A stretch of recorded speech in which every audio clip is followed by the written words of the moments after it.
bet is on cynicism. But Wisconsin, my bet's on you. Tomorrow we begin a better tomorrow. I want all parties to work together. You know, we're not Democrats and Republicans first, we're Americans first. We're taking back the White House because we're going to win Pennsylvania. Those guys got to be sick of their own voices by now. Sometimes, like I can tell you after last week, I was sick of my own voice, 12 hours a day just talking to you. Those guys must be like, oh my God, this is on autopilot. I'm just going to do the same speech, and their voices, as you can tell, they're wiped out. But they got one more day to go. You heard them today making their final pitches here on election eve. But can we get a better sense of where the race really is? Forget the polls.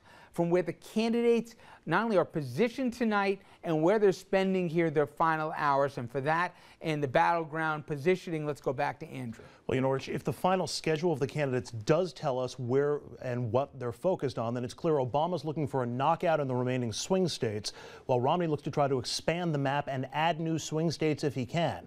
From Saturday through tonight, here's where Barack Obama and Joe Biden have been campaigning. 6 events in Ohio, 3 each in Virginia and Colorado, 2 in Iowa, and 1 in Florida and New Hampshire, all swing states, all within margin of error polling spreads. Mitt Romney and Paul Ryan are hitting many of the same swing states and a few others. 6 stops, including 1 in Ohio, including 1 tomorrow morning, 4 in Colorado, 3 in Virginia and Iowa, and now 3 in Pennsylvania. Romney's going to stop near Pittsburgh in the morning, plus 2 stops each in New Hampshire and Florida, and 1 stop each in Minnesota, Wisconsin, and Nevada. Pennsylvania, Minnesota, and Wisconsin generally thought to be leaning Obama as the campaign closes. Meanwhile, the real battleground may be shifting from the campaign to the courtroom. Let us vote! Let us vote! That, the scene in Miami after long lines at early voting sites led to anger, confusion, and a lawsuit. Democrats suing to reopen early voting, even after lawmakers cut early voting days in half, including yesterday, the final Sunday before Election Day, usually a big day for Democratic votes. And another suit has already been filed in Ohio over IDs for provisional ballots.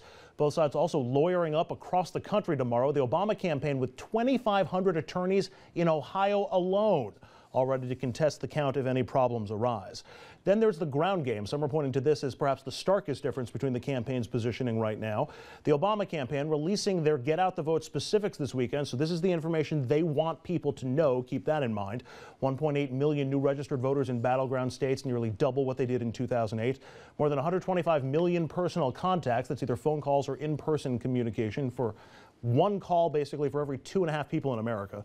5,100 get out the vote stations in battleground states, and 700,000 volunteers set for tomorrow.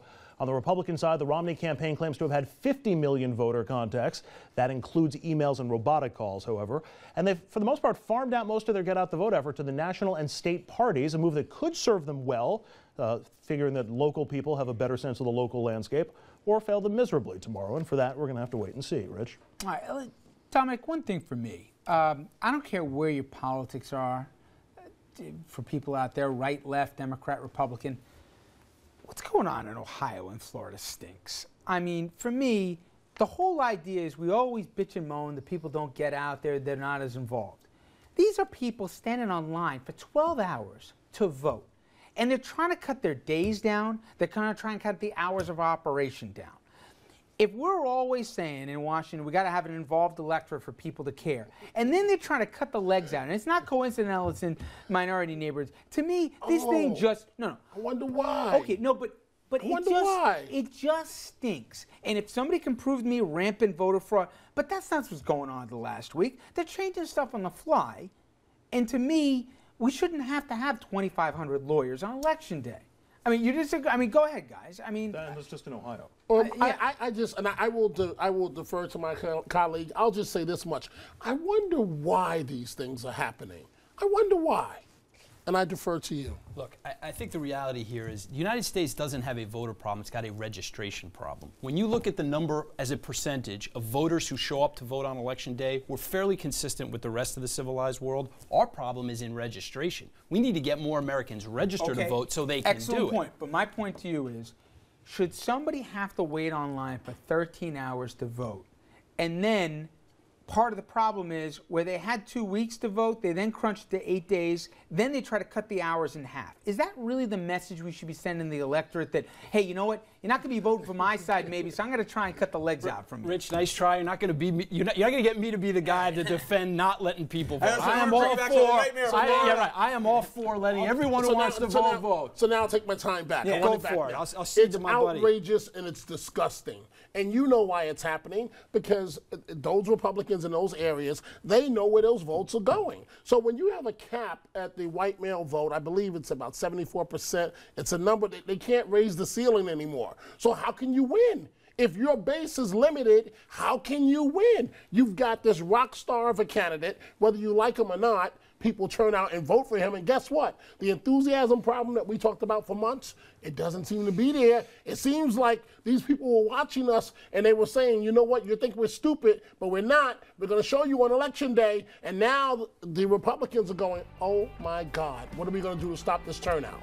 Do I get a chance to be indignant as well? All right, good. Very quickly. Look, voter access is one thing. Voter fraud is very real. The Democrats love talking about how this is a non-issue. It is a very real issue. In the 2000 election, the city of St. Louis was ordered to stay open 2 hours later than the rest of the state. And back in that election, Missouri was very much a swing state. My only point to you is, if they're not legit, don't let them vote. But they're cutting the hours on that. And we all agree here, that stinks. If we want people to vote, let's not in the middle of it change the rules and say, by the way, we're closing the polls on you right now, or we're shutting down the number of days. I just think it runs counter to the whole idea that we want an active and involved electorate. If there's fraud, don't let them vote.